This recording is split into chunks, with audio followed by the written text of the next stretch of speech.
Welcome to the Reinventing Education podcast. I'm your host, Rob McLeod. On this episode, how the value of ambition impacted a school education.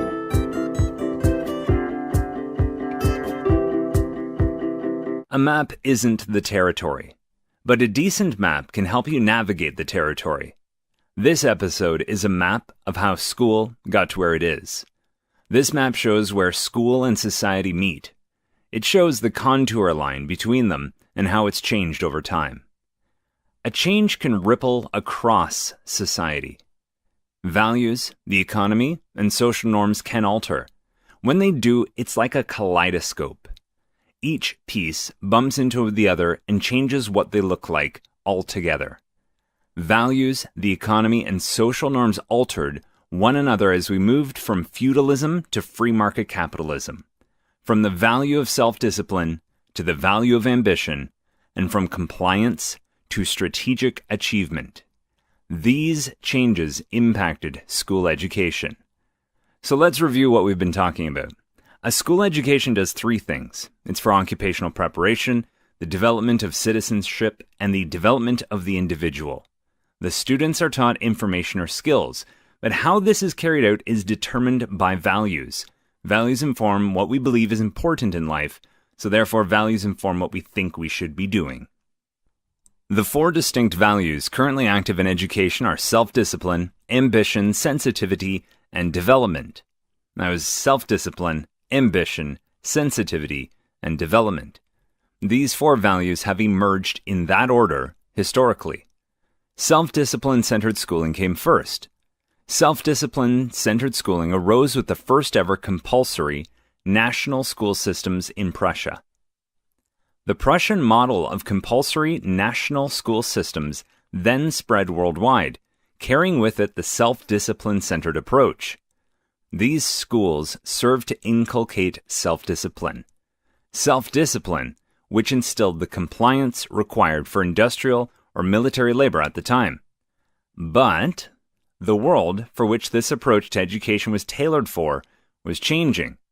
Feudalism as a system was on its way out. Free market capitalism as a system was on its way in. There was a new system in town, but we attempted to download and run the old software on it. At first, the feudalist values of compliance to authority were embedded into the emerging free market economy, but eventually those feudalist values were shown to not be the best fit for this new system. The new system of free market capitalism was giving way to a new kind of value, the value of ambition, which installed itself in the system. Ambition and merit serve the market more than compliance. The rigid authority structures of feudalism were still embedded in how early factories and markets functioned. As the degree of complexity in the markets grew, it required a change in values that would be better suited to its nature. So, we saw the emergence and influence of stock markets, banking regulations, making capital more accessible to people of all classes. These, along with about 1 million other factors, helped meritocracy to take root. Meritocracy being the holding of power by people selected according to merit.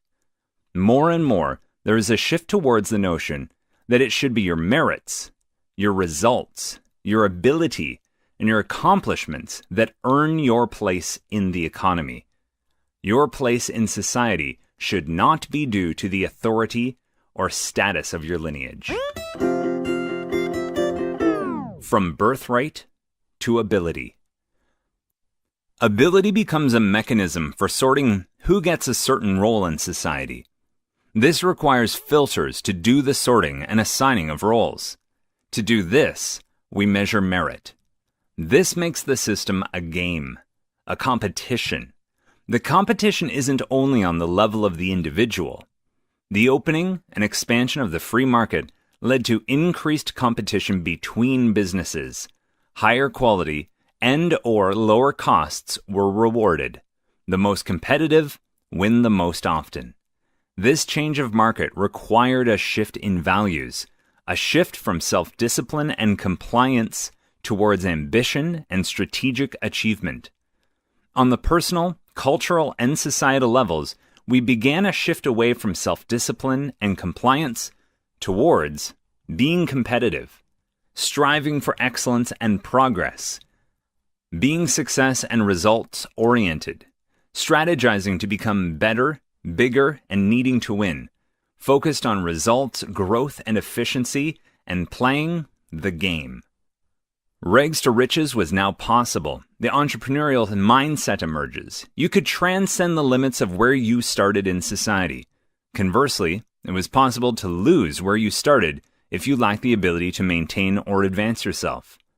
The individual could make something of themselves and move upward within the social and economic hierarchy. No longer did tradition, birthright, and political influence solely dictate your place. It began to be that your ambition and achievements had a role to play. The previous rigid pyramid of authority became a ladder. A ladder that you could climb if you have the ambition and strategy to do so. With meritocracy, the quantifying of things expands. You can improve your merits with results. You can prove your merit with results. The measuring of results matters, though how you got those results is often secondary. The type of commerce we were engaging in changed and grew towards more complexity, both across businesses and organizations, but also within them. Over a few hundred years, we see the emergence of sales departments, service firms, senior management positions, advanced education as a prerequisite, multinational corporations, targets, objectives. The workplace becomes about outperforming competitors. It's no longer a stable, static entity. There is a serious competition, and you might be replaced if another serves needs better than you. We switch from complying with established protocols to meet the requirements of authority to the person with the most expertise leading via strategic planning and tangible incentives. The incentive used to be the avoidance of punishment. Now the incentives were personal perks or rewards for your performance. If these motivated you, you could reap the rewards. No beginning, no end. Instead, we have a smear. But there wasn't a clear break. Factories didn't just go away. The military didn't go away. Self-discipline's impact on society, citizenry, and the development of the individual wasn't overtaken and choked out like some sort of delicate flower succumbing to the appearance of a new invasive species of lily pad. Ambition didn't arrive on the scene and eradicate the influence of self-discipline. Those valuing self-discipline and compliance to authority didn't go away. They stuck around, and we still have both in 2018. It's the landscape that got more complex. Self-discipline and ambition had to share the turf. Both values influence different portions of commerce. Both values influence social life. Both values influence how an individual approaches their own life. Both values began to influence what a school education looked like in order to inform this new portion of society. At times, they began to feud with one another. School education began to develop some new characteristics that distinguished itself from the self-discipline-centric school. No longer was just being there enough. No longer were you primarily filtered towards industrial or military work. Instead, the value of ambition began to inform what a school education looked like by measuring and tracking student progress. We developed standards to measure students' performance. Within the discipline-centric school system, the teacher was there to deliver the curriculum, but their main role was to be a disciplinarian. Within the ambition-centric school system, a teacher's role becomes teaching the information and skills from the curriculum, but then measuring the student's level of achievement through assessments, tests, activities, worksheets, etc. Previously, it was the student's role to comply to the authority of the teacher. Now the student's role is to engage with what is being taught and demonstrate their ability, their level of achievement by all means necessary. checking and verifying becomes important. The act of measurement and quantifying is paramount. Do well in school, and you'll do well in the world. That's the story. The membrane between school and society complexifies here. School is now the filter for positions in the workforce.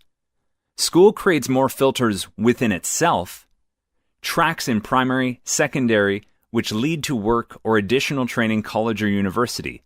All schools develop a similar approach to this streaming all across the world. Almost everyone starts with all the students together, but somewhere along the way, advanced and general level students are separated and filtered off into different paths of school. These paths lead to different next steps in your school career, and these next steps lead to different opportunities in the job market. It is your marks, your measurements, that lead to the closing or opening of certain doors. Once filtered, it is incredibly difficult to go back and be re-filtered. Getting good marks is the way to get the most advantageous next stage of schooling, which gets you access to the best possible jobs. Pass the hurdle to get to the next hurdle. You keep going within school until you exit and enter the workforce. Put the time in now and you'll do better later. Your satisfaction might be delayed, but that better spot in society is on its way if you're willing to pass the tests. It is your marks that matter most. Prior to the 1890s, very few report cards can be found in national-wide compulsory schooling. Being there was enough. Now, being there was no longer enough under the guise of ambition. Now being there was no longer enough under the watchful eyes of the ambition value. You must get good marks on the tasks you are given if you are to do well in the system, both the school system and the economic system.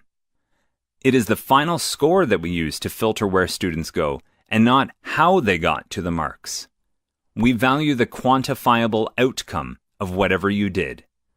This is where students, teachers, school boards, and even entire countries begin to search for loopholes to win the game. Standardized tests emerge to compare school boards with each other, states with one another, and eventually countries with each other. By the 1990s and 2000s, many countries around the world developed national curriculums. Prior to this, different states, provinces, or counties might have their own curriculum. This is a disaster for comparing results because it can be apples and oranges from region to region within the same country. A national curriculum attempts to assure that every child, no matter where they live in the country, whether in the downtown of the largest city or around a lake in the most rural region in the rural parts, those kids will receive the same information and skills. The classroom in an ambition-centered school system looks very different to the Prussian one-room schoolhouse.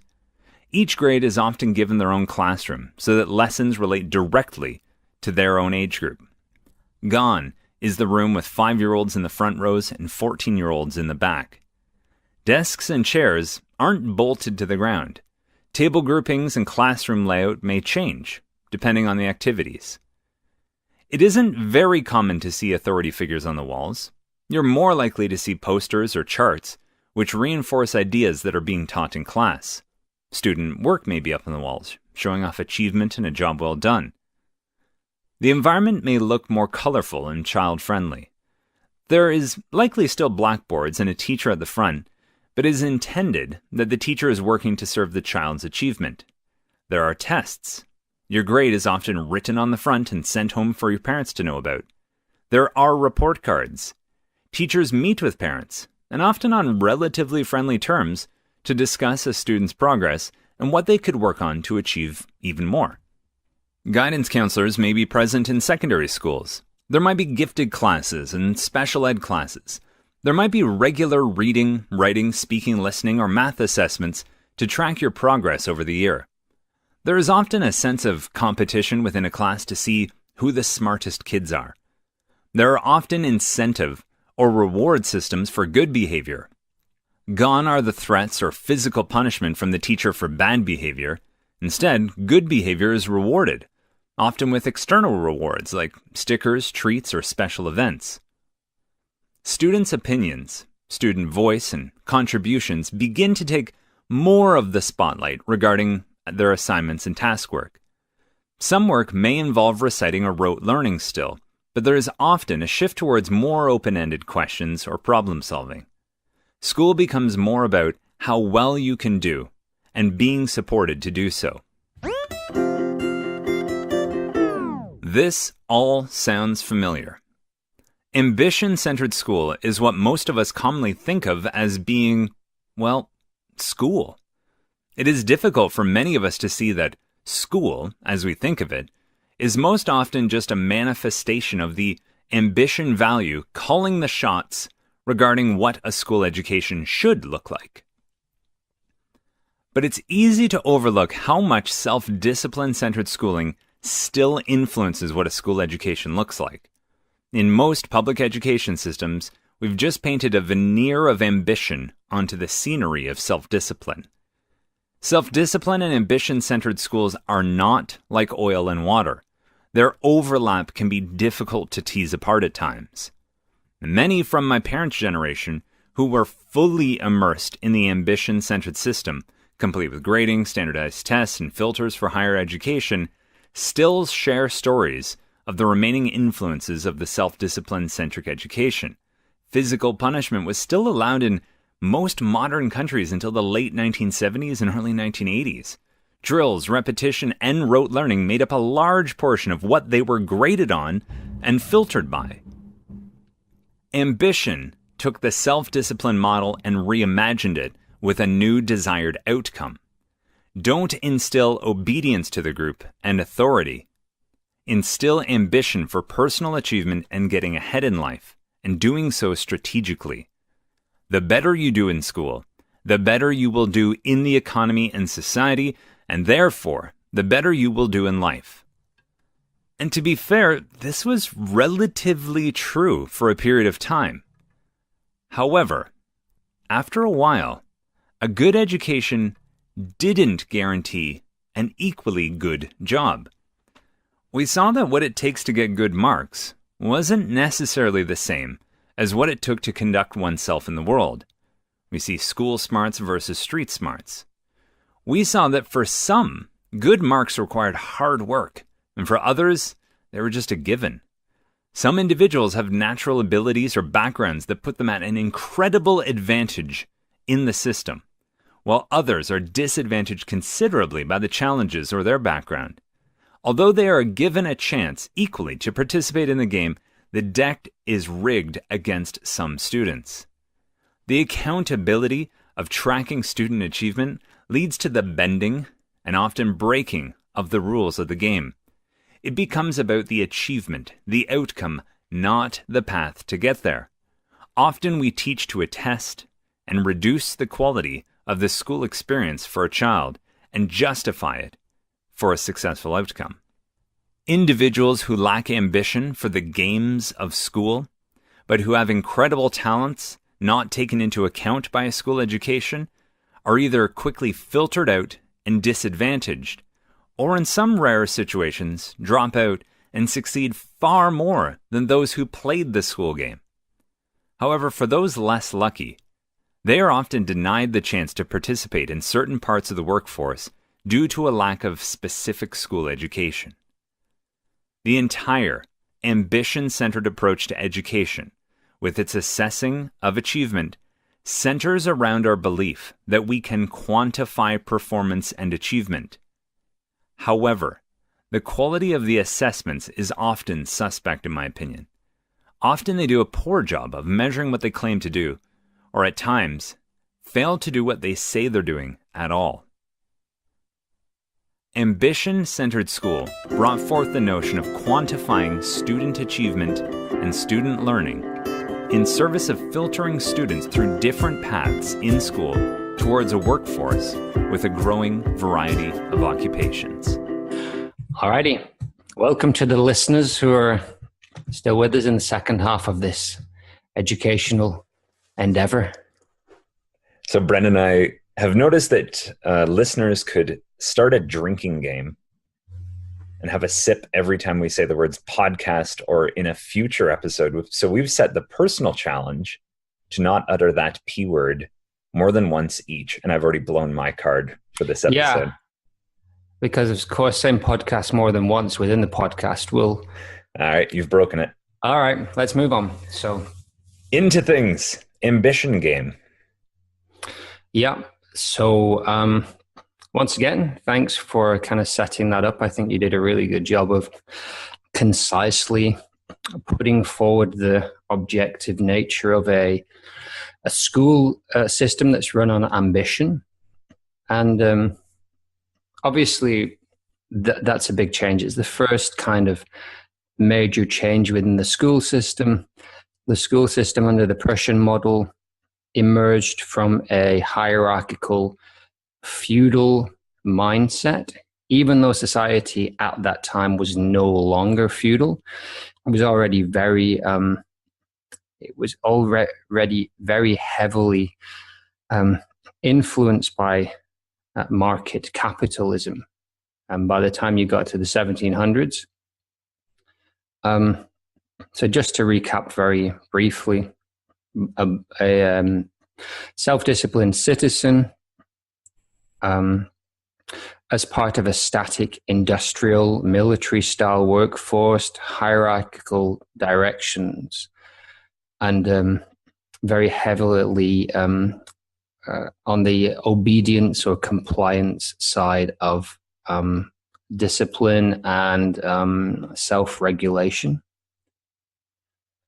Yeah, so I think this is where this idea then of ambition becoming part of school is tied in very heavily to the rise of, say, corporations and the maturation of capitalism as it entered the 20th century particularly. But has its roots way back to the beginnings of democracy in, say, ancient Greece. So these idea of ambition, or what we will talk about as Enlightenment values, are by no means new in society, but they were not the dominant force by any means until very recently. Within education. Even within society, but education has been slower on the uptake than society as a whole has. And I think that's generally the case. Anyway, and I'm sure we'll talk about that much more about how education does react to society, but it's very incremental and really slow, because I think, the obvious reason is that the people running the schools are of a generation or two generations older than the students. And so it does take 30, 40 years for those changes to kind of work their way back into the system. Yeah, it might not be the only reason, but I've often heard the analogy used that public education is very similar to like a cruise ship. Like, you can bring a lot of people along board a cruise ship, but it takes a very long time to change course with such a large ship. And fingers crossed there's no icebergs in the way. Fingers crossed. That would be tragic. Fingers crossed. That would be tragic. So I think, though, what we're seeing here as we get into the 20th century and post Second World War, particularly right up to the current day, is that tipping point in society, which happened at some point in the 19th century, with capitalism really taking a strong hold on society as a whole, really becoming evident in school. But I think it's kind of worth setting up a little bit the societal context of where capitalism kind of came from, or this idea of ambition as a core value in society. And I think it does come to that idea of Enlightenment values. Um, Yeah, and a shift back towards the individual. yeah, in terms of the spiral dynamics kind of narrative or take on this, you see a move away from a social centered self-discipline, or blue as it's often referred to in that system, and then moving more to an ambition, or that's one of the values anyway in spiral dynamics. We've chosen that as the value within school, but in terms of this shift, it's not the only value. So one of the big things that developed out of the growth of capitalism was this idea of a laissez-faire economics, which is government had grown for hundreds of years and become more and more powerful, and had more and more say over people's lives. And people such as Adam Smith with the Wealth of Nations and things like that were arguing strongly for a completely unregulated free market, with the argument that that is what would be the strongest for society. And that value will shift into education during the 20th century.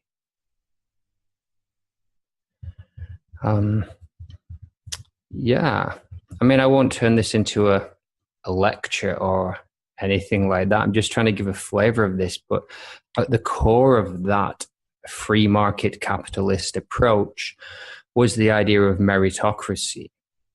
You mentioned changing from a pyramid, a hierarchical pyramid. You have your place, and it's really hard to get out of that. This idea of it becoming a ladder, the metaphor for society changing from a pyramid to a ladder,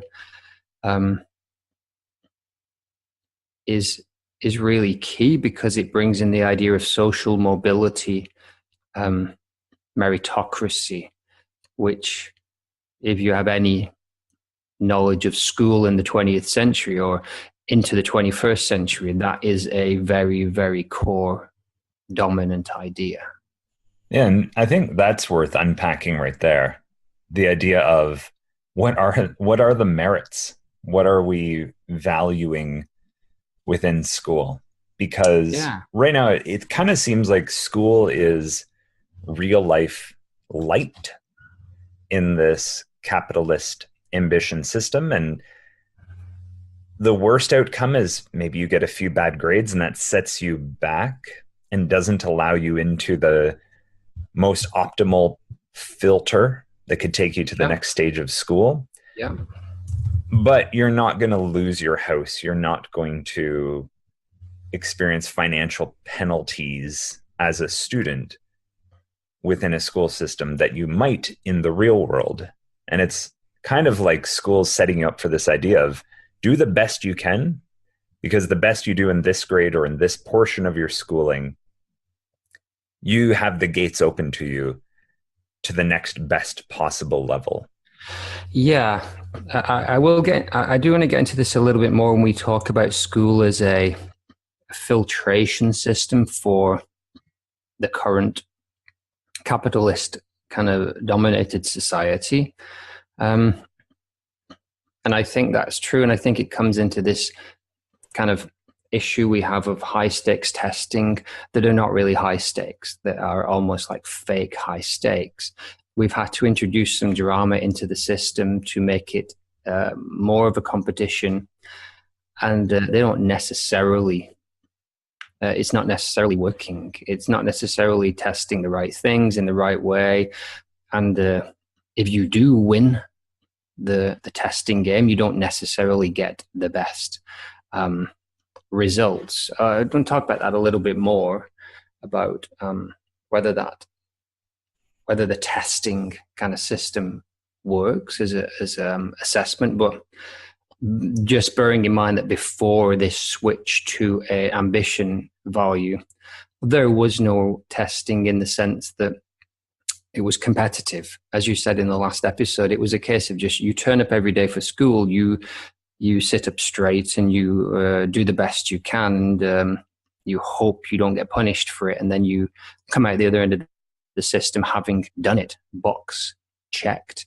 And I think that changes a lot when ambition becomes the core value. But you did say that, and what is the positive side? So again, just going back to society, the positive side of this ambition or enlightenment values is that they are saying that freedom, liberty, tolerance, the idea of democracy, separation of church and state, basically everything that the United States is built on. Their constitution is essentially a declaration of the rights of man. It is a very enlightenment set of ideas, and this idea of the free market, and that you can get material gains. Now, you don't have to think about that too long to say, well, hold on. The United States in the 1930s or 1850s was not a particularly tolerant, free, or liberal state. And Britain in the 1800s was far from egalitarian and just, tolerant society. But these are ideals. These are what the value is based on. These are the healthy side of that enlightenment set of ideas. There's a shadow, there's a darker side, but the idea was that there are problems in society that can be overcome with greater freedom and tolerance, and democracy is a good way to do it. So it's worth setting out that the ambitions in many ways were set out in a very positive way. And so those same ideas within school, that a school based on this ambition does not have to be negative. It can be a very positive thing. And we will aim to argue both cases there, even though we both have pretty strong criticisms of the way an ambition school system exists in certain contexts. This seems like it just takes forever to set out the groundwork to set the map for this, because by and large we're just talking about Western and most Eastern societies and cultures as they are right now. Yeah. I'm noticing the challenges, sort of the slow reveal of setting the table for what we want to talk about here, because we almost have to address every single thing, from the way society is structured to the way culture is structured to the way economics are structured to what the values and actions of the individual are. Yeah. I almost want to zoom back to the specifics of this and then maybe unwind out towards the complexity of what I think we're trying to set up right now. Yeah, sure. I mean, that idea was just to, I guess, deal with the bigger picture. Well, more to deal with. When I do speak to a lot of people about these things, it's like, oh, hold on. We're not even acknowledging that we're coming from two different societies or two different values within society. And it's important to say that a hierarchical, self-disciplined society over the course of a few hundred years will produce a different education system than one that is based on ambition. And I think you really need that hammered home or really clear in our heads before we can attempt to say, well, how are they different? Because I think it's often the case that we have political affiliations or ideological kind of mindsets that don't necessarily fit in with the idea of systems being led by a value. And it's like, well, are they conservative? Are they liberal? Are they like more politically left wing, right wing? And of course, these values do kind of match up to some degree with those kind of ideas. Are they, is it communist, socialist, is it Marxist, is it capitalist? They kind of match up in some way, but it's kind of saying that they're not really about that. Underneath it, there's a value driving it. So it could be that it looks like a conservative society or a system, but actually maybe it's being driven by an ambition value rather than by a self-discipline value. And so that's the idea of having the two schools almost next to each other. And you're saying, well, one of them is markedly different from the other. They're from the same town with the same system and so on. What's the difference? And you look at it and maybe it is that one school is running far more on an ambition value. One's much more self-discipline. One maybe is more on the sensitivity value that will come in the next one. So yeah, without zooming out or in too far, I think hopefully that we can move on now with that kind of setup to say that's where society was. The 20th century, capitalism was taking a very, very strong hold across the whole of society. And that started drip feeding very, very slowly into education. And really, even in 2018, we're still seeing that growing, that influence increasing within society and within school particularly. So I think for me, at least, I'm ready to move into the details of the school system. Yeah, thanks for that. I think that's what we're trying to do with this ongoing discussion is attempt to shift the conversation into a new framework. The way we're talking about education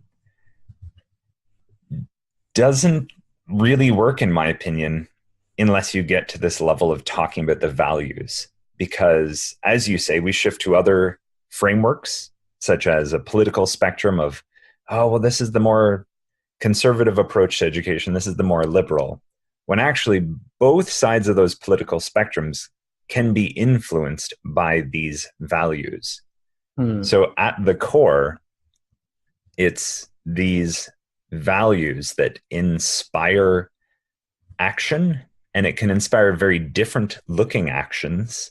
But if you trace them back to the core, there's these, what we're arguing, 4 underlying values. And I think if we can shift the nature of the conversation about education to these 4 values, it's potentially far more functional when people who are in their value camp and value echo chambers and value communities, we can begin to talk across tribal lines and value lines with each other in a more functional way when we point this out to say, oh, this is actually the team you're on, and that's fine, that's cool. Just notice that at the end of the day, there are going to be some fundamental things that we disagree on, and it's for these value reasons, not necessarily political or social or other reasons. At their core, there's these underlying values that are pulling so many strings in education, but we're not talking about them. We're talking about symptoms of them much further down the line rather than these as root causes. Yeah, the argument you're making is that keeping that discussion open and being, being aware of whichever value you are kind of representing in your speech and actions will just help us to communicate more. We won't get off into the weeds too much, but I know you had the election in Ontario, and your good friend Rob Ford was elected. Doug Ford. Rob Ford's dead, rest in peace. Sorry, but Doug Ford was elected. I'm not getting off too far, but you said one thing you noticed, that your friends from whatever end of the political spectrum who embodied these 3 different or 4 different values, let's say 3, the sensitivity, the self-discipline, the ambition, didn't really want to speak to each other. No. There was a lot of shutting down of discussion at that point. And maybe that's because of a big reaction to a political event that was surprising and not welcomed in many quarters. But also just the idea of, okay, we're shutting down this discussion now. All of us are shutting back the discussion down and going back into our groups of friends who share the same value. And you're arguing for keeping that open and speaking in words that we can all understand and appreciate. I just want to drop in that capitalism has its drawbacks. Before, Machiavellian, blood diamonds, subprime mortgages leading to global collapse, neoliberal climates of fear, the potential extinction of all life on Earth. So it's not all good. So I think we kind of need to put both sides here of the discussion. So, all right. So we moved in education towards an ambition set of values. This has kind of been an uneasy negotiation between self-discipline school and ambition school, and even the sensitivity that we can't really ignore because it comes in very early anyway. But the self-discipline versus the ambition school, I mean, if you speak to people who say who highlight any problems in education, their solution is often a self-discipline solution. Mm-hmm. Almost always. Okay, well, let's get more discipline. Let's tighten things up in terms of behavior. You can't ignore that. It's clearly important, but it's obviously clearly not the only solution to the majority of problems in school. So I wanted to come first to this idea of school as a filtration system, because that's kind of it's something you brought up to me. I think, did you come up with this idea yourself, or did you read of it somewhere? I'm certainly not the only person who's ever thought of school as the filter, but I used to use the term school as our socio-cultural incubator. That it's kind of a continuum of you enter at 3, 4, 5, 6, 7 years of age. You do 8 to 12 years of time within this incubator, and then you leave into society, and how you did in the incubator influences where you leave school and enter the workforce. And then you became cynical. Then I became changed cynical. It from an incubator to a filter. To literally a filter. Well, you've drawn this out for me, and I think it was fantastic that every country that I'm aware of has some kind of filtration system in its schooling, in its public schooling. And it either happens earlier, like you and I, we've been in Germany, and essentially the first filter happens in grade 4 when the kids are 9 or 10 years old. And essentially in Germany, to give just a Coles Notes version on this, at the age of 9 or 10, it's decided if a kid's on the university track or not. And that, coming from North America, seemed rather sudden, but within North America, our system typically happens somewhere around grade 8, grade 9, grade 10, 11. We do that filtering a little bit later on. But essentially, once you get on the track to typically what looks like either university, college, or the trades, once you're on that track, it's pretty difficult to jump up tracks. And that's with the privileged assumption that university is the best possible way. College is your next best. And typically there's a bias that the trades is your third option. If you can't hack it in school, if you can't hack it in class, maybe university is not your thing. College might be more your thing. And if college isn't your thing, then the trades would be your best bet to leave school and enter the workforce. Well, I think that it's worth acknowledging that in society, that is generally the narrative. There's an argument against it, and people are often will make the case that it's not the level of your academic achievement that dictates your place in society, and then that's the best. But traditionally, that has been the story. The more education you get, the higher your level of what Bourdieu would call academic capital, which is the amount of certificates you have, essentially, qualifications. That guarantees you more money. And there's some evidence to suggest that as well, of course. It gets you more money, and therefore, within the ambition paradigm, that's basically what success is, which can be viewed as a somewhat unfeeling kind of interpretation of success. That, I mean, where's the space for personal happiness in that? It's just assumed that the higher you get up the scale, that you'll be happier. But there's, from my understanding, absolutely no evidence of that whatsoever. I've seen reports that will say there's a certain level of money that you need to be comfortable, and then there is a kind of diminishing return as you get further up the pay scale. That's not my area of expertise at all, and so I can't really speak too much on that. But that is kind of the narrative that society is following right now.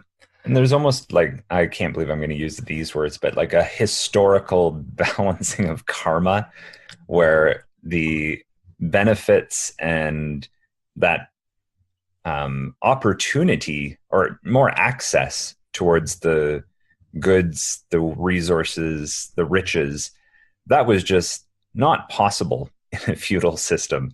If you were born a peasant farmer, there's essentially no rags to riches story of you worked your way up and became king one day like that. Well, there are, but they're fairy tales, aren't they? Yeah, like that wasn't a common narrative or a societal story. Whereas over time, this shift came to, well, if you work hard enough and hop on the right opportunities and you're in the right time, right place, you have access to riches way beyond where you started in this game.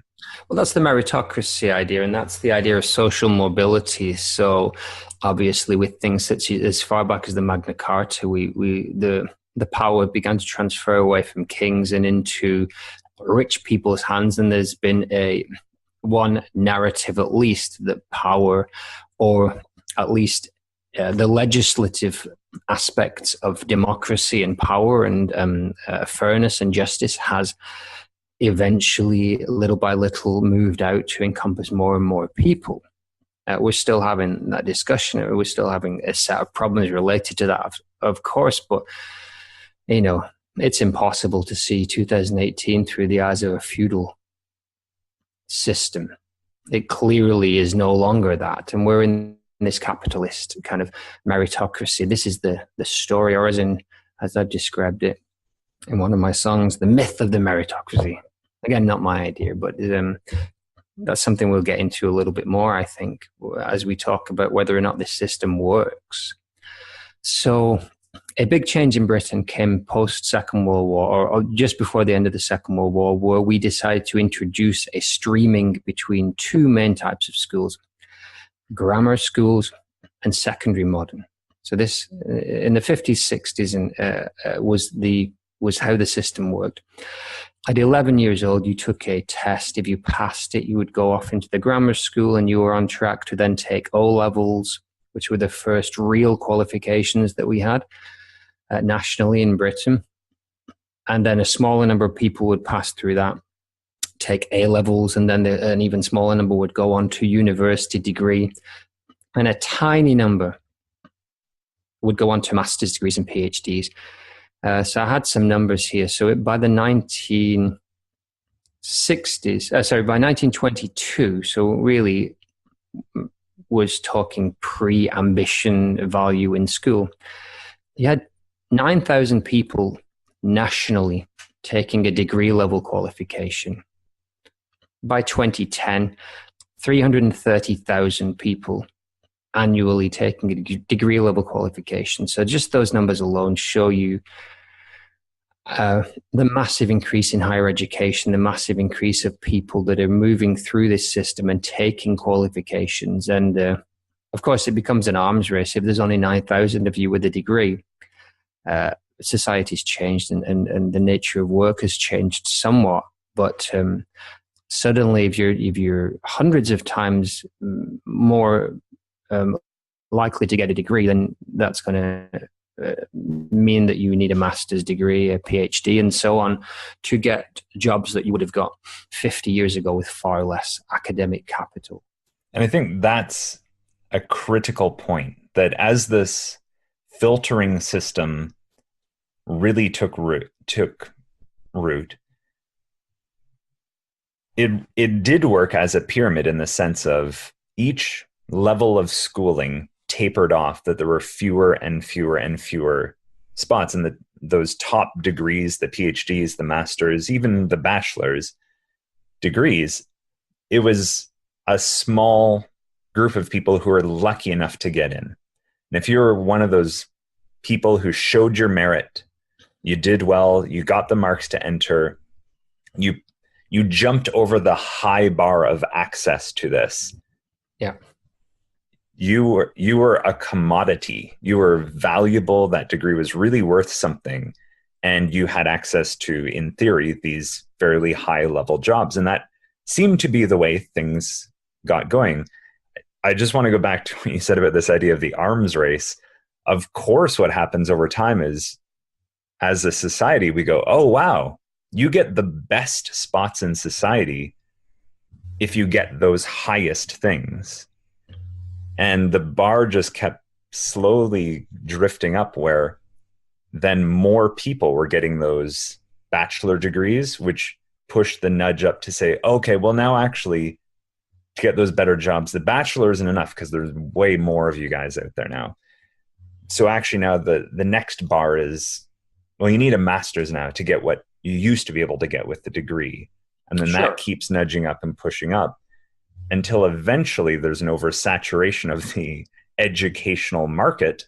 And there's too many people with each of these degrees, which means they become less valuable over time, which I would argue is the situation we're in most Western countries right now, where a degree that used to guarantee you something doesn't guarantee that for you, because there's so many more people reaching that higher level of the filter than there used to be. You're worrying now in 2018. Your grandkids are going to love this when they have to get a triple PhD to work at McDonald's. Come on. What's wrong with it? You don't like the free market of education? No, I mean, that's the shadow of capitalism in one sense, isn't it? That's the shadow of the ambition that it does inspire and motivate, but it also means that you have to compete. You know, what began as the Enlightenment idea of the social contract kind of idea, let's work together for the good of all, potentially, can also become a dog eat dog fight to the top of the pile. And again, we can't avoid this sensitivity value that is going to start emerging stronger and stronger in the not long after the value of ambition comes into school. You know, I would pinpoint it somewhere around the 40s, 50s, where it began to become a thing. And by the 60s, 70s, the sensitivity value that we'll talk about in the next episode comes in pretty strong as a counter to this kind of potentially unfeeling high stakes competition. And I think at this point we need to get into some more of the explicit nature of connecting. What does this ambition system look like in the day-to-day? This is, I think, a difficult conversation to have because, as I already mentioned, this is to a large degree just what we define school as. Doing tasks, getting marked on it, your marks being seen as the evidence of your merit, which influences where you get to go next in the filter. Yeah. At its core, that's what this ambition level of schooling is. And the story is, if you want to do well, you can do well. With enough ambition, regardless of your competencies or a lack of, with enough ambition, and if you want to get the best spots in society, if you want the best spots in school, and you want those best marks, you can do it with ambition. And what's, to me, interesting is self-discipline can go a long way to help that. You can co-opt self-discipline to enhance your achievement. But as I've definitely seen as a teacher over the last decade or so in classrooms, self-discipline isn't a necessary requirement for achievement and ambition. It can go a long way to help, but it's not a prerequisite. And I can use a story of a buddy of mine who, in a very competitive university engineering program, arguably one of the most competitive, completely lacked self-discipline, attended 0 classes in a semester, read the textbook once or twice in preparation for a test, aced the test, got the highest mark across the entire university, got all the spoils of benefits and awards that came with that, bursaries, all these kinds of things. Yeah. And just had the ambition to get the highest mark and pulled that off without putting the work into it. That's the hacking of the system. That's one extreme. That's a hacking of the system. Definitely. The idea here that you pointed on is that it's about qualification. It's about scoring those points. And in some cases, by any means necessary, your friend hacked the system.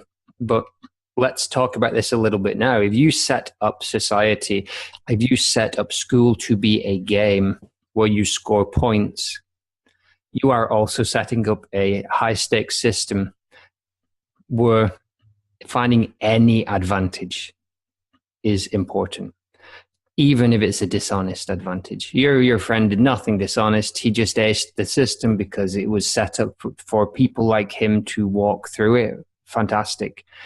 If you are a value-led person, values-led person, you will be like, well, yeah, he won. He won the game. Best, great to him. The nagging feeling in the back of your head is like, what's he going to be like when he turns up in work? Is he going to be the guy that you want to trust with your finances, or to look after your kids, or whatever it's like, or to engineer your bridge? It's like, yeah, maybe, hope so. But what if he goes off and decides he's going to take a 3-week break in the middle of building your house or whatever? So the self-discipline nagging doubt doesn't go away.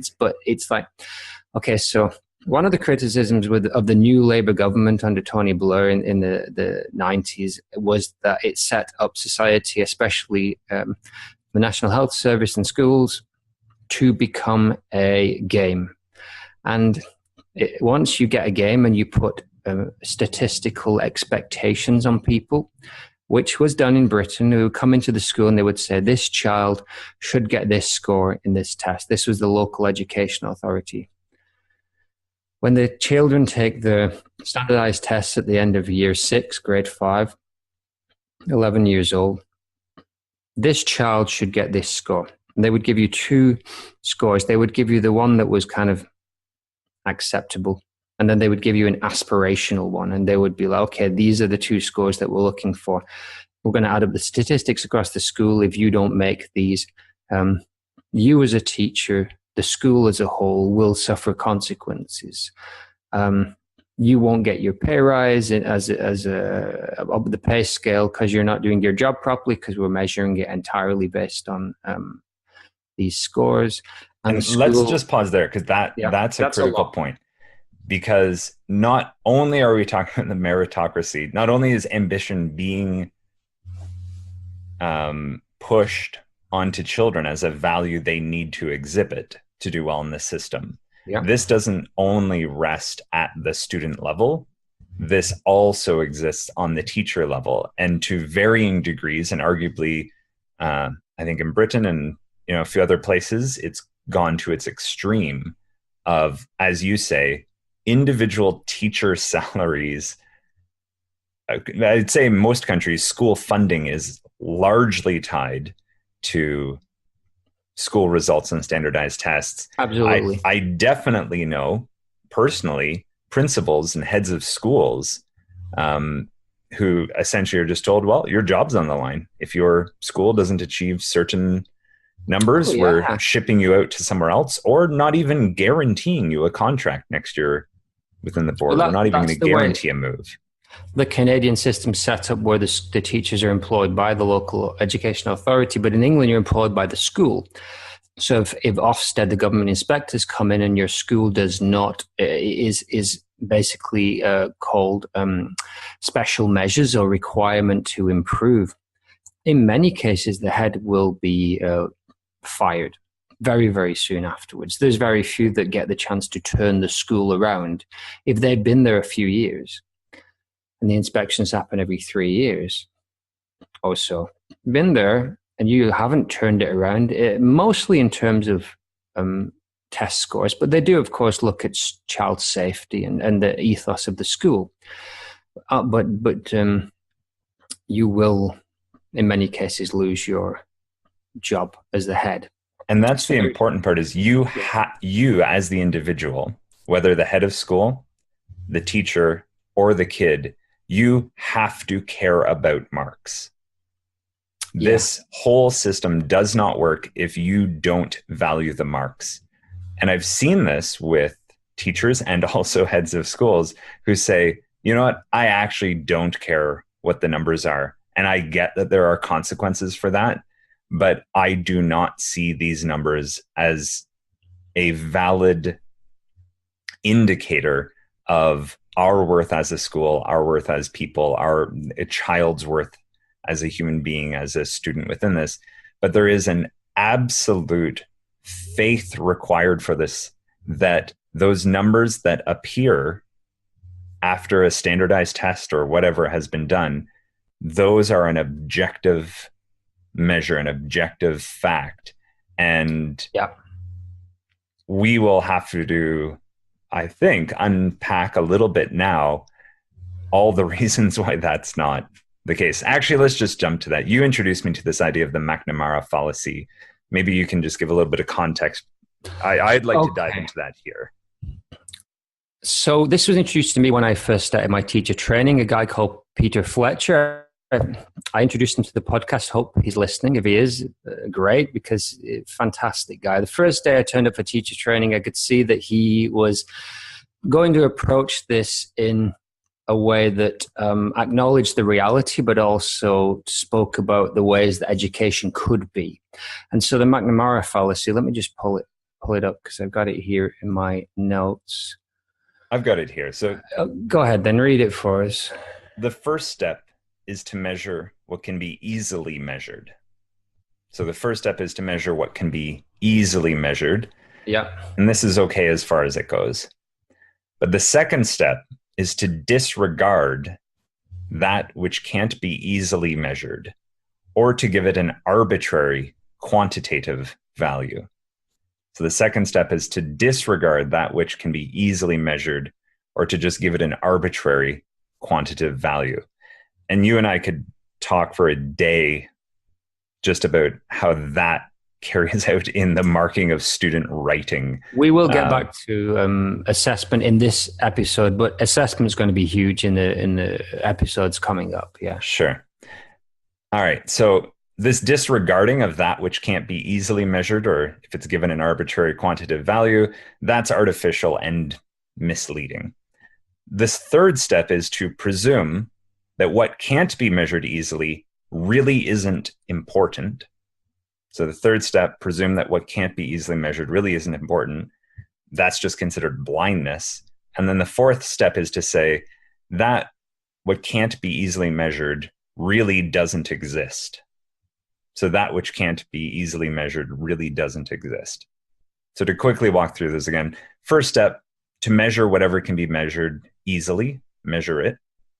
Second, disregard that which can't be easily measured, or just assign it an arbitrary quantitative value. Next, third step, presume that what can't be measured easily really isn't important.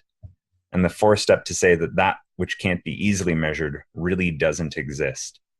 And that reflects how this ambition-centered school structures itself. Because if what ultimately matters are final test results, and numbers from either high stakes testing or standardized testing, or just even a unit test that a child writes at the end of a unit, we want to have full faith in that number that shows up, because that's what this entire house of cards is built on, that Yeah. we believe that number is of ultimate objective truth and importance. And that requires us, at least through a path of least resistance, that requires us to only measure that which can be easily measured. And by and large, that means we only measure very closed-ended questioning. We only measure multiple choice. We only measure true and false. We only measure that which can be easily repeated and written down. Well, we reduce our assessments, we reduce our measurements to the things that are easy to measure, or the things that seem the most important that we can measure fairly easily. And I'd just simply throw out the question to say, at that first step, or at that second step of disregarding that which can't be easily measured, I just have to ask, what is discarded in that step? Because a human life is largely made up of things that aren't easily quantifiable. It's an oversimplifying of the nature of the world, with an assumption that everything can be known, and everything that we can test is what is needed to be known. Everything we can easily test is everything that's needed to be known. Yeah, a couple of things. One, the idea of assessment is new to this ambition value system. You did have qualifications before. There were tests before, of course, but they were not necessarily competitive, and you did not necessarily gain. Well, let me say it a different way. There were tests that would put you in a hierarchy, but they were not tests that were allowing you access to a market. So the more points you got, the more you could gain materially. What you're doing there is, we said the 3 goals of school are citizenship, occupational preparation, and self-development. What this has potentially done is put that occupational preparation front and center to such a degree that the other 2 goals of school are way off in the distance, and they're only even looked at if they are seen to be stopping you from passing the tests that will get you the best job, the best you can be. You know, it's said in many ways, but the way most schools talk about being the best or achieving your potential is very heavily biased towards a work-related argument. And of course it is. You need money to survive. Of course you do. We're arguing for the balance and how it should be. There's an irony in the way we test and teach as well, because time and time again, you read articles or hear business leaders who say university students or new employees lack the collaboration, the teamwork, the critical thinking, the problem solving, the research skills that are absolutely vital in 2018. And so that highlights that possibly the testing and teaching is not actually fit for purpose. And the other thing being this idea of faith. We're 40, 50 years into this idea of tracking and testing students.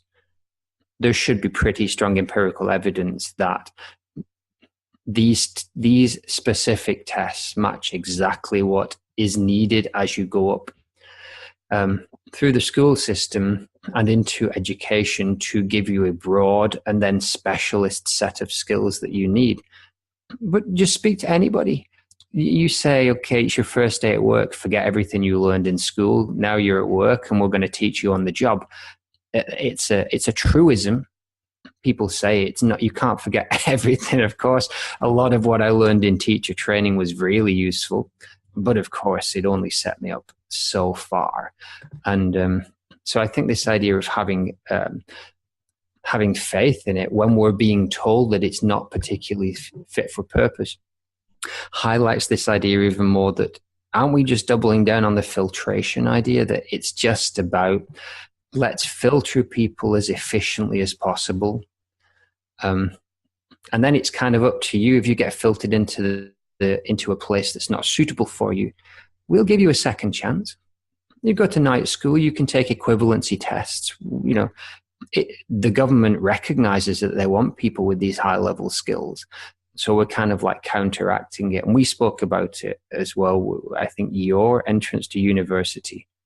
Yeah, I'll really briefly, I got filtered in my last year of high school. So when I was finishing high school, there was these OAC credits, Ontario Academic Credits, and you needed 6 of them to enter university. And they could be in different disciplines. So they could be OAC credits in math or English or biology, chemistry, whatever. And it just so happened the year I was leaving high school, I had the ambition to go to university at first. And that year, 4 of the 6 I wanted to take got cut after I had already registered for them. I had registered for my 6 OAC credits, told that that's what I was going to be doing the following September. And then somewhere around the end of the previous school year, there was all these education cuts came in, and 4 of the 6 I needed to take to get to university were actually cut and taken away from my possibility of taking them. And then essentially I just said, like, to my guidance counselor, like, okay, well, can I sign up for another 4 credits for next year? And I was like, oh, well, you can't, because you don't have the prerequisites for those. You'll need to go back and start doing grade 11 courses that you didn't do, so that you can do the grade 12 course you didn't do, so that then you can apply. So for the OAC, meaning I would add an extra 3 years to my high schooling just to have access to these OACs. Anyways, long story short, the door to university was closed to me. I could not apply to universities in Ontario with 2 Ontario academic credits. So I pursued a year at a private school for horticulture, and I just waited an extra year until I was 20. And then ironically, I could apply to a university as a mature student, and with a few entrance courses, get access to university. And I managed to refilter myself into the system. But other than waiting, there was no other option for me than going back through the schooling to get to university.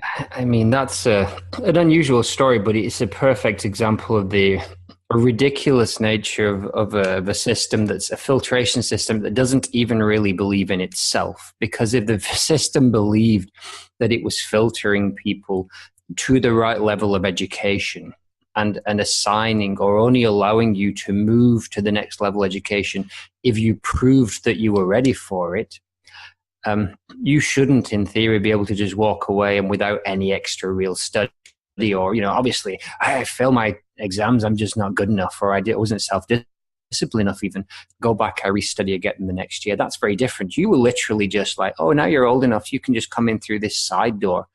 It's a loophole.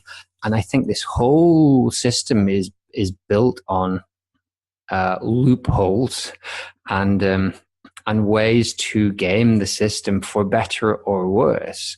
And I think, again, you kind of lucked out just like your buddy did. But the teacher who is feeling the crunch of those test scores and thinking, hey, maybe I teach to the test a little more. Maybe I bring my kids in for extra cramming sessions.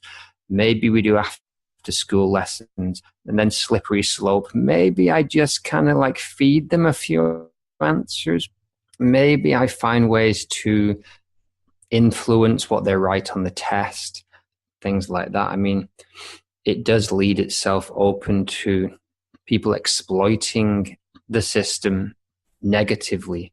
And then we're in the ridiculous situation of a teacher cheating, which happens. And I read news reports of teachers getting caught and getting fired, rightly so. Of course, it's inflating scores in a way that doesn't represent reality. But the system kind of sets it up for that. And actually looking at the water we're swimming in and saying, really, is this really the healthiest system, where we want to shift the responsibility so heavily onto the heads of one particular person that they feel the only recourse to surviving the system is to cheat? Well, I think, and there's a distinction there, because if we use the term student achievement, it seems that that term student achievement has carte blanche with people in that the saying student achievement is morally good. Yes. I've heard nobody come out against student achievement, except for perhaps where you and I are going to go next with this. Oh yeah. When someone in a room says, we're doing this to encourage student achievement, we're doing all these things for student achievement, that's seen as a morally worthwhile endeavor. Getting better marks is seen as a good thing, because students with better marks are going to have better opportunities in better parts of the filter, and therefore in better parts of society. So why would you not want a kid to do as well as they possibly could? Who's arguing for lowering standards? That was well, not even lowering standards. Like, I get the kind of joke behind that, but like, I literally mean, why would you be okay with a kid not doing well in school? Like, don't you know what's going to happen to a kid who doesn't do well in school? It is your moral objective as a teacher to ensure that a kid is getting the highest marks that they possibly can, because you are serving that kid not only now because they'll do well in the test and whatever, but you are failing this child down the road if they're not doing well. Because if they miss the bar to the next best filter in school because of their year with you, like, dude, you've screwed over this child. And I understand that as a meta framework, but all of that is built on a faith that student numbers are worth the paper they're written on, which ultimately I no longer have that faith. I've started to walk away from that. It's a complicated issue, because it's hard to argue against the statistics that show that the level of parent education relates directly to their earnings and to the academic achievement of their child. I mean, I don't have the evidence to hand, but that seems to be a pretty strong narrative and belief. It seems to be empirically proven. So the thing then comes down to whether it's fit for purpose. Is it actually, are what we're teaching and testing and giving those marks for matching reality? As in, are they honest reflections and not inflated? So, obviously cramming for a test will slightly inflate, and there's nothing wrong with that as long as you don't see a massive drop off after that. But we do see that in Britain. The real argument you hear from the first year of secondary school, so that's year 7, 12 years old, is that the kids need to redo a lot of what they would have expected, because they'd spent most of the previous year cramming for a single set of tests.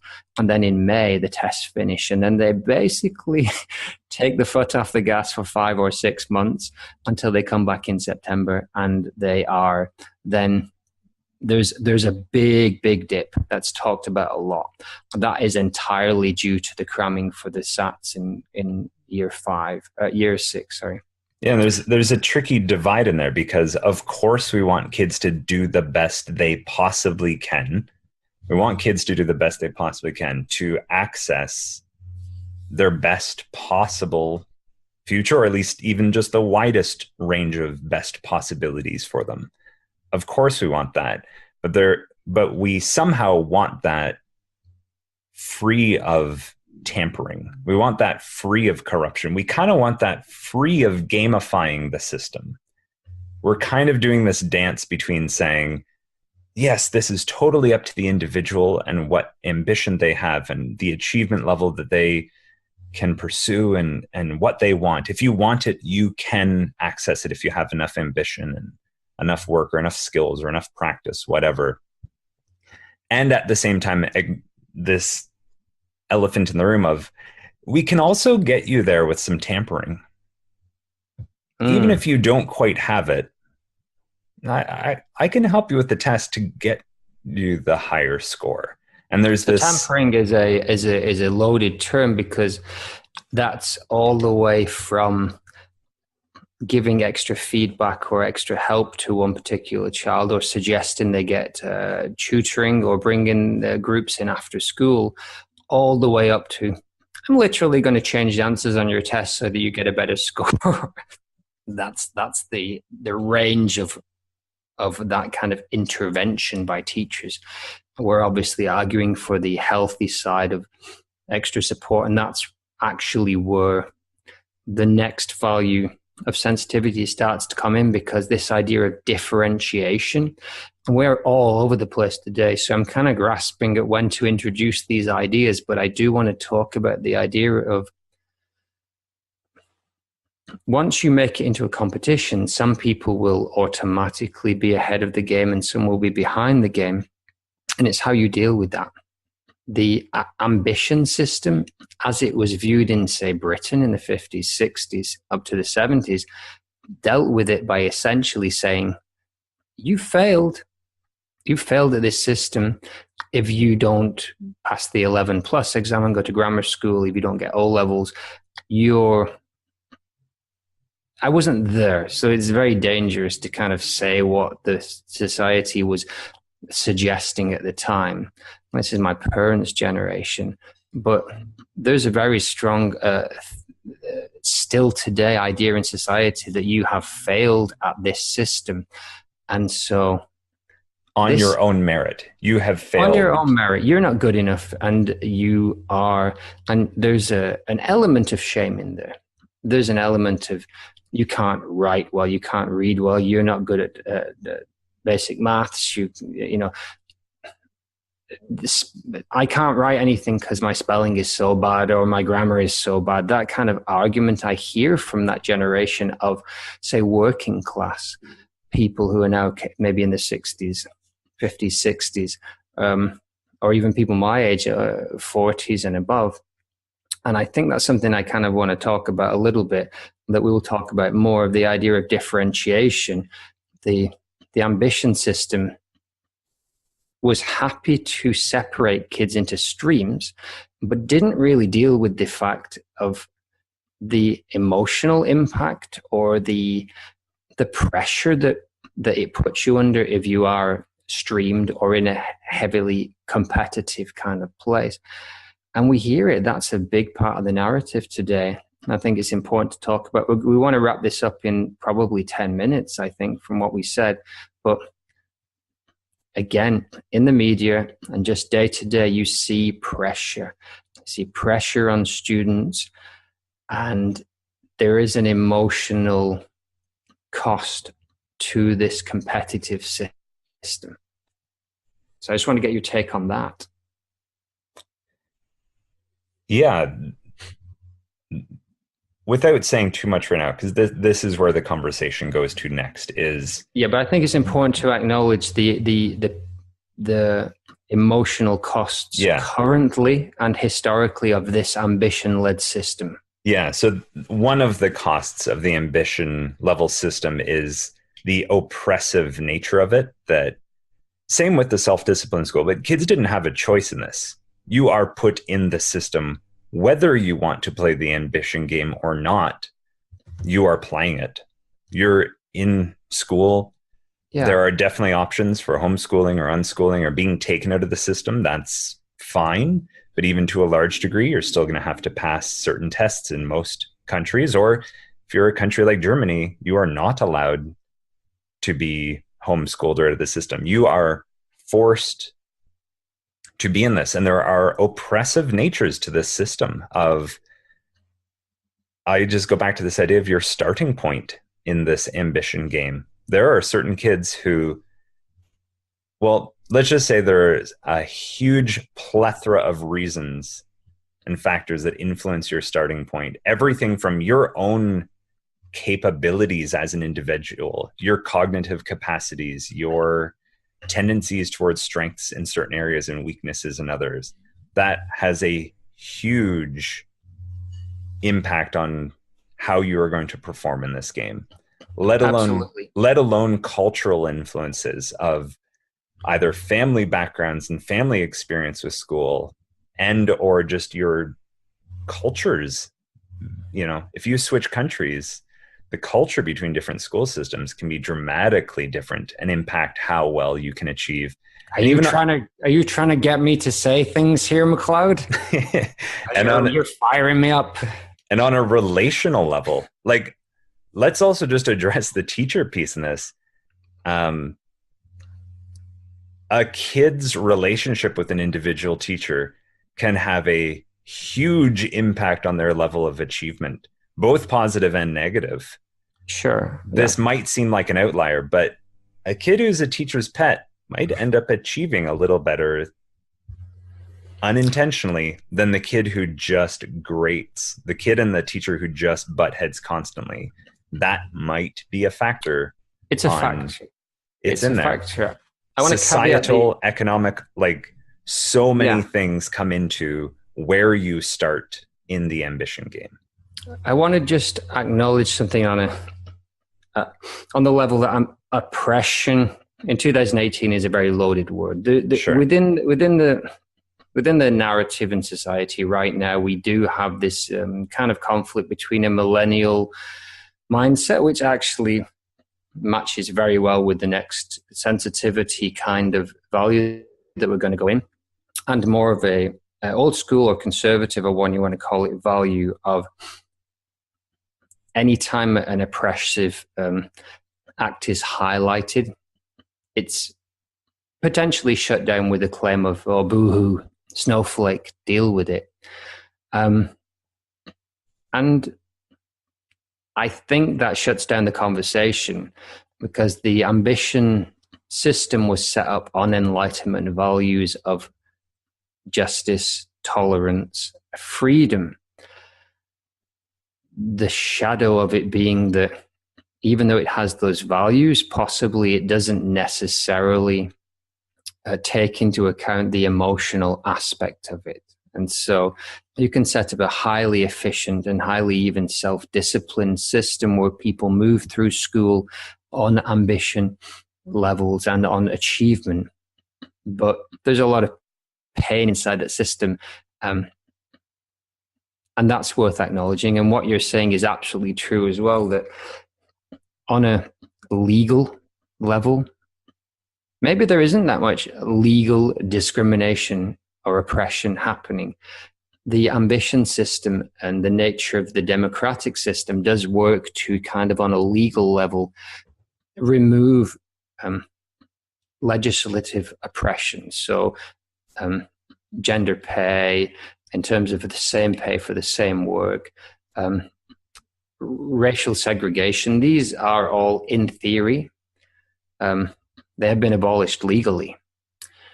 However, that's only part of the story, of course. So we still have the daily interactions of people and the society as a whole and its narratives that do have levels of oppression in.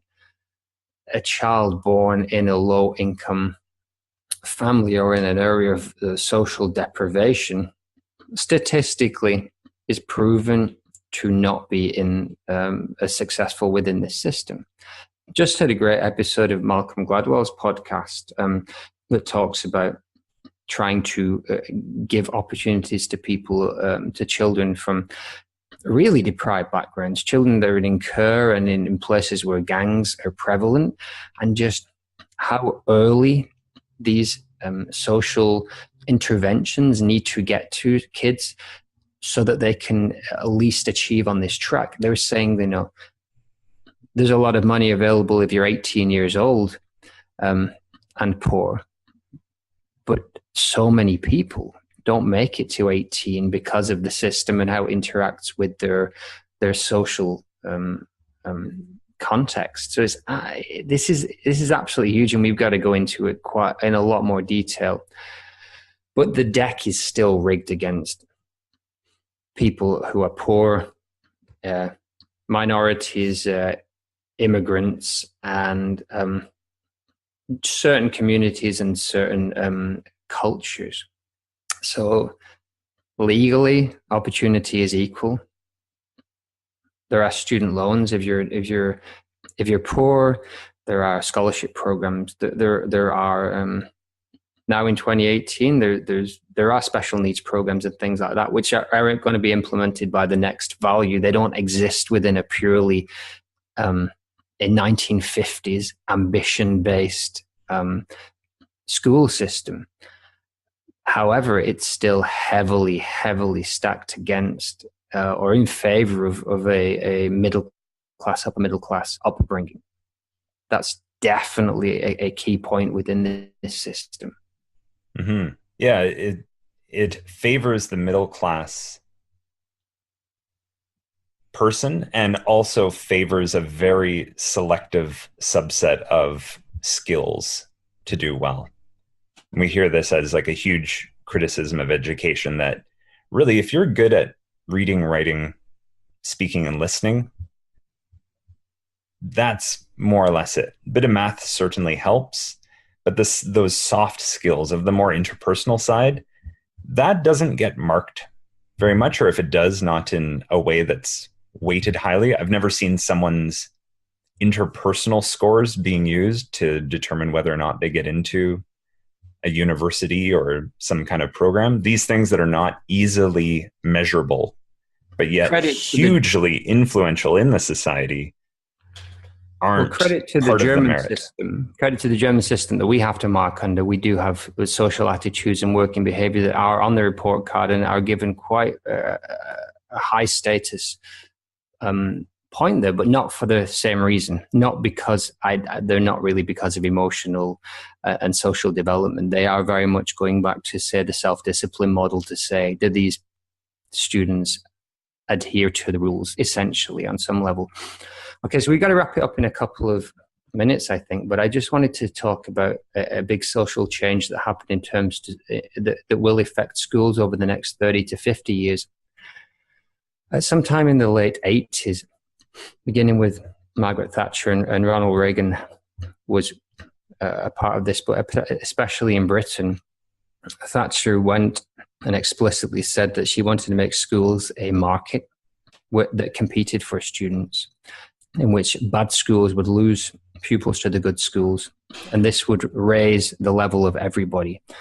Eventually, fast forward 20 years later, the government began to introduce charter schools, which are schools that are partially funded by the state, but also don't have to particularly follow national curriculum, but are also can be funded by private charities and other organizations. And I think this is going forward, have a huge impact on the future of schooling, because it's only just starting.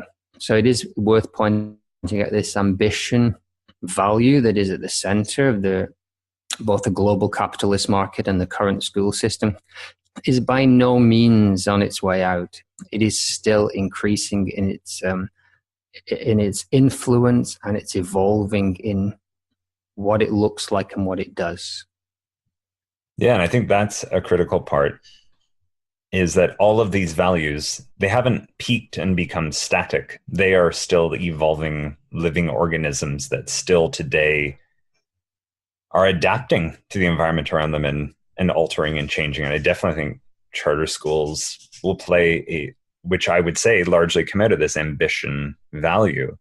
They're going to continue to have a huge impact, even though we are also bringing online this next value of sensitivity, which will, in many ways, largely clash, I think, with the mindset of where these charter schools are coming from. The last point I wanted to just throw in is something that I had just come up with in the last couple of months, this idea of carnival games as being one of the criticisms of the ambition-centered school. And we've already addressed how it's possible that what's happening in school isn't actually a great match for what's happening in the real world. Yeah. So even though we're saying a school education serves occupational development for when you leave school, when you enter the workforce, you're ready for a job. When you leave school, you're ready to be part of the citizenry. You're ready to be part of the public. And you're ready to develop as an individual. You're ready to face what your life will throw at you. Even though we're saying that that's what we're doing, within the ambition system, in some ways, that mission of getting you ready for life gets hijacked by the importance of measuring what you're doing within school. Yeah, absolutely. And I've likened it to the idea of carnival games, that when you're at the carnival and you play fill the clown's mouth with water and blow up a balloon, or do the shooting at the shooting gallery, do the fishing pole game, and you get those. Win a Tweety for your sweetie. Win a Tweety for your sweetie. Teddy for your steady. I worked on the carnivals. Told you this before. Go on. Carry on. You get those tickets at the carnival for your achievement, for how well you did at the game. And those tickets are worth a lot within the confines of the carnival. And you can cash them in and get the Teddy for your steady, the Tweety for your sweetie. All of those things you can do really well within the carnival game. But as soon as you step foot off of those carnival grounds and try to use those coupons, those tokens with a local shop or with somewhere else, they're not transferable. And I'm not saying the entire system is corrupt and there's no value for what's happening in school, but the rewards, the measurement and the rewards within the school system is much more like the carnival, that it doesn't guarantee that outside of the confines of this context, what you've developed in is transferable to the real world. Yeah. I think that's a pretty good metaphor. I think there's things that we can come back to. And I know there are people that have tried to make in-school measurements that do apply. There were around in occupations such as almost like point scoring, like little, when I was in the Boy Scouts, you get little badges. Almost that kind of thing of getting badges that are applicable across society. And it's an idea I guess we can come back to. And we got to wrap it up here, but we'll definitely come back to a lot of the stuff we've talked about today. So next episode in 2 weeks' time, we'll come to the idea of a school system that tries to be led, or at least heavily incorporate, the idea of sensitivity, or paying attention to the emotional impact of school. Mm-hmm. Yeah. And also the beginnings of the deconstructing of school as we've known it. So this self-discipline centric school, this ambition centric school approach all of a sudden begins to get deconstructed and taken apart within this next value of the sensitivity centric school. Great. I mean, I hope we had a good stab at trying to define some of the pros and cons of the current system, but it is absolutely huge. It is, as we say, school as we know it in the mainstream. And it's just so hard for even us as teachers to know the water we're swimming in, and for people who are not within the system to grasp that. So I hope we've had a pretty good stab at that. And please messages on Facebook and on the other social media platforms, but especially that Facebook Reinventing Education group that we'll hopefully put a link to somewhere on this in the blurb of this podcast. And thanks for listening. We're on iTunes and Podbean right now, and so any feedback are very welcome. Yeah, because ultimately we're not doing this just for you and I to have this conversation. We're ultimately doing this to bring others into the conversation and hope to discuss education in a more meaningful way. And Yeah, absolutely. ultimately what this comes back to for me is school is influenced by values. These values are attempting to explain what's important in life and what's worth doing, what's not. And we're only here for a very brief period of time, and school has a massive influence in terms of how it impacts what we think we should be doing here. And yeah. I just want to bring the level of educational conversation to that level, to acknowledge how much influence it has on how we think we should be living our lives. Noble aims, Rob McLeod, noble aims. Noble aims. And we've said this in closing. I think this episode was rambling all over the place. I had just the feeling of like, I don't even know where to enter into this to like capture the meat of this conversation, because there's a million pieces. We're literally trying to just talk about life as it is in most of the world right now in an hour, and how that reflects itself in school. This episode itself probably turns into an entire 10 series of episodes. The best episode, Rob. This is the only one you need to listen to. Don't listen to any of the others. This is the one. We nailed it. Time for tea. All right. So thanks, Rob. That was great. Goodbye, everybody. See you soon.